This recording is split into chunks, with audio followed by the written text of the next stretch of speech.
Hello students, today we are going to learn how to make profit and loss account. Now see, this is the format which we have already written on the board. Now profit and loss account for the year ended.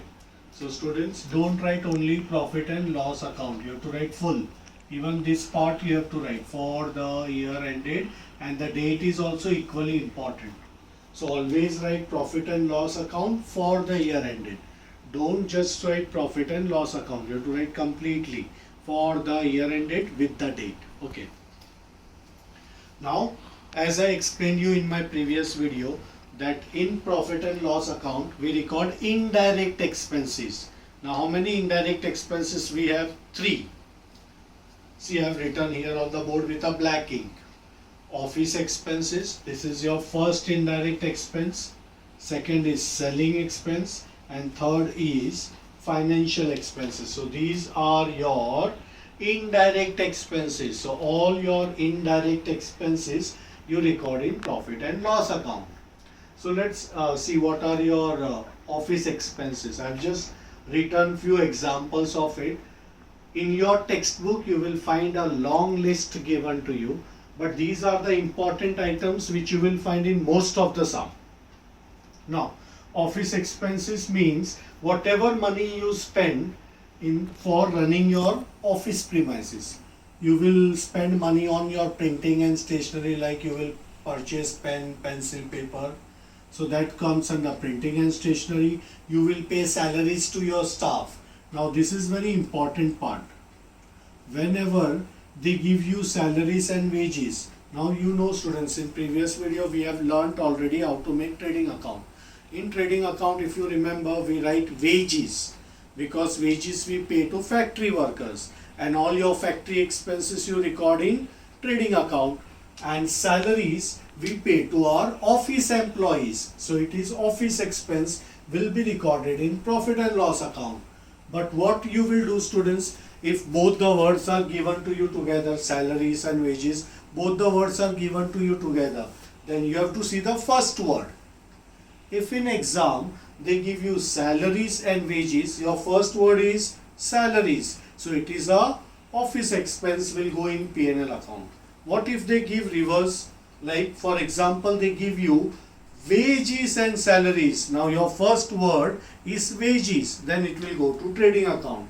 So take a note in your book that if salary is the first word, it will go in profit and loss account, and if wages is the first word, it will go in trading account.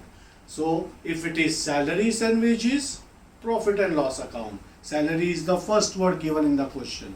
If they give you wages and salaries together, the first word is wages, so it will go in trading account. Am I clear with this point? Now, here the first word is salary, so it will go in profit and loss account. So this is the important point to be noted in your notebook. Okay. Next is you are paying rent for your offices. It's an office expense. You're spending money on postages. You're sending mails to your clients, to the bankers, to your suppliers. Many parties are there in which we deal with them. So whenever we deal with our parties, suppliers, clients, bankers, we do write mails to them. So postage expenses. Sundry and miscellaneous expenses. One more word, general expenses. So there are 3 names. Sundry expenses, miscellaneous expenses, general expenses. All meaning same. What it means? All your petty expenses, small expenses which you incur in your office. Like you have purchased a phenyl or a duster or a broom or anything else which you have purchased, then that expenses will be considered as your sundry expenses, will go in profit and loss account. Then you are paying insurance premium. So when you pay insurance premium, it is your expense, it is considered as office. Audit fees, this is the fees which we pay to chartered accountant for maintaining our books of account. So this is also considered as your office expenses. Legal fees, this we pay to lawyers. So even lawyer fees which we pay is considered as office expenses. So these are few examples which are like important in most of the sum. It will be given to you. If you want more example, it is there in the textbook. Okay. Now let's move on to the second group of expenses, that is selling and distribution expenses. So what money you spent while selling your goods? You spend money on the carriages. Now when to use carriage? Whenever it is road transport. If it is a road transport, it is called carriage outward. When to use freight outward? When you are using other than road. So what is other than road? Rail, then water transport, rail transport, air transport. So any of these transport, if you are spending money, it will be considered as freight outward. So both are basically your transport expenses. So if it is carriage outward, see student, this word is important. If they give outward, then it is a selling expense, will go in P&L account. In previous video, we have recorded carriage inward and freight inward in trading account. If it is outward, it is a selling expense, will go in profit and loss account. Again, important point here students, if question gives you only carriage, only freight, then what you have to assume? You will assume it as inward and you have to record in trading account. Now, the next expense is traveling. You travel in your business to meet your customers, to take orders from them. So again, traveling expenses are considered as your selling expenses, will go in P&L account. Commission paid. You are paying commission to the agent. Why? Because agents help us to increase our sales. So again, commission paid is your selling expense. Discount allowed. Again, you are giving discount to your customers so that they order more quantity to you. They will give more order to you in terms of quantity. So that is your selling expenses. Then advertisement. You are spending money on advertising. Why you are spending money on advertising? Again, to increase your sale. So all these expenses actually helps us to increase your sales. Therefore, it is considered as selling expenses. And selling expenses comes in profit and loss account. Now, important point student, commission paid, this will be given to you in debit column of trial balance. Then discount allowed, again this will be given in the debit column of trial balance. Now why I am saying this? Because see, in question they may give you trial balance with debit column and credit column, and they may write only discount. If they are writing only discount, an amount is given in debit column, then you have to write it on the debit side, assuming it is discount allowed. What if they give amount in the credit column? You will write it on the credit side. See this one, discount received. What you are assuming? It is discount received. Why you are assuming discount received? Because you know the rule. What is accounting rule? Debit all expenses and losses, credit all income and gain. So credit your income, so income will go on the credit side. And if it is given in the debit column, debit all expenses, so will go on the debit side. Am I clear? Likewise, they may give you commission in both the columns or any one column. So if the amount is in debit column, debit all expenses, so will come on the debit side. And credit amount, it credit all income, so will go on the credit side, commission received. Am I clear with this? And also students, remember one golden rule for this topic. If anything is given in the debit column, definitely will go in the debit side. Definitely will go on debit side. Remember this. If the amount in the trial balance is given in the debit column, it is golden rule of this topic. If it is in the debit column, definitely it will go on the debit side. There is no doubt on this. So debit wala amount on the debit side, credit wala amount on the credit side. This rule also goes for trading account. Any item of trading account, if amount is in the debit column, will go on the debit side, and credit wala amount on the credit side. It's a very straightforward rule, and it is very easy to remember also. Am I clear with this? So if they don't give you whether this is discount received or allowed, then it's very simple. Debit wala debit mein, credit wala credit mein. If they give only commission, they're not specifying whether it's commission paid or received. No, not to worry. Just see the amount in which column it is given to you. If it is given in the debit column, debit side. Credit column, credit side.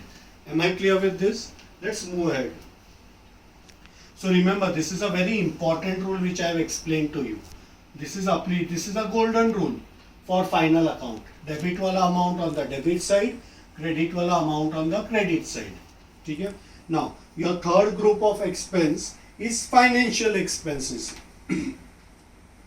Now, financial expenses means this may be your interest on the bank loan which you have taken. So when you take a bank loan, you are taking a financial facility from the bank, and for taking this facility you will have to pay. So what you pay to the bank for taking a bank loan? You pay interest. So see, interest on bank loan will be considered as your financial expenses.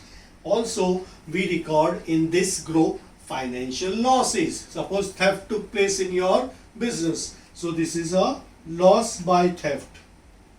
Or may fire break in your factory. So if fire breaks in your factory, then loss by fire. So all your financial losses, you will show it under this group.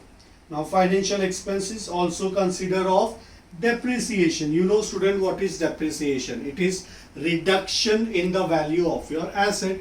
So tell me, any of your business asset, if the value goes down, it's a loss. You purchased, take example, if you have purchased machine you have 5 lakh. Now after using it for 1 year, you won't get 5 lakh for your machine. After 1 year, the value will get reduced, it will become 4 lakh. So the value of asset is decreasing, it's a financial loss. So it will be considered here. So depreciation. Bad debts also you know very well, students. What is bad debts? Your debtors are not paying the money. You have sold 5 lakh ka goods to your customer, but the debtor is not paying to you. It is bad debts. It's a financial loss. So again, bad debts will come under this group, financial expenses and losses. Am I clear with this? Then what we have? Bank charges. So whatever bank services we take, we have to pay charges for it. So you're paying bank charges. It's a financial expenses.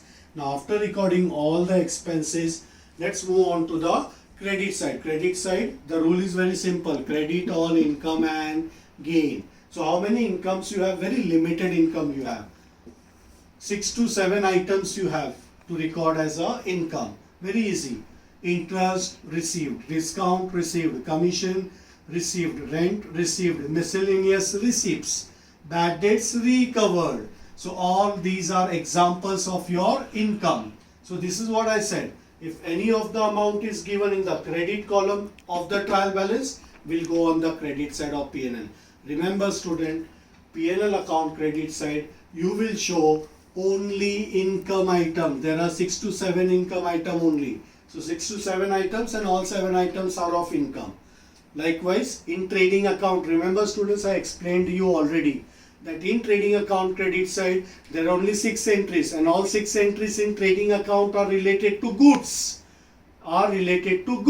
And here in P&L account credit side, again 6 entries, but all 6 entries are related to income. So credit side is very easy of trading and P&L. Rest all you have to record on the debit side. So am I clear with this? Now totaling, you know very well, still I am revising it. You take the total of both the side, credit side, debit side. And what is our rule? Big total both sides. So write big total on both the side, and if any side total is less, let's assume your debit side total is less. So you will write difference on the debit side. And what to write for this difference? You will write it as net profit carried down. It may be possible that your credit side total is less, and in that case, if credit side is less, you write difference on the credit side, and what to write for that difference? You will write it as net loss carried down. So this is how we make a profit and loss account. Thank you, students.